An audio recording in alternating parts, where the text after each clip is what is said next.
नमस्कार. तर स्वागत आहे तुमचं माझ्या यूट्यूब चॅनलमध्ये. आपण भगवद्गीतेतील अध्याय जाणून घेण्याचा प्रयत्न करीत आहोत. त्यातील अध्याय 1 अर्जुन विषाद योग, यातील श्लोक 44. उत्सवन कुलधर्माणां मनुष्य जनार्दनां नरके नियतवसो भवती स्तुतश्रुतून क्षमा.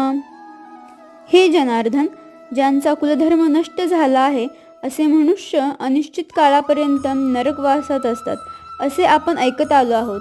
महाभारतावेळी कुलाची मान्यता इतकी होती मित्रांनो, की कोणाच्या कुळाचा नाश झाला तर असे मानले जात होते की त्यांची पिढी किंवा ते लोक नरकात वास करतील. म्हणूनच कुलाची रक्षा करणे, त्याला सन्मान देणे ही खूप मोठी गोष्ट मानली जात होती मित्रांनो.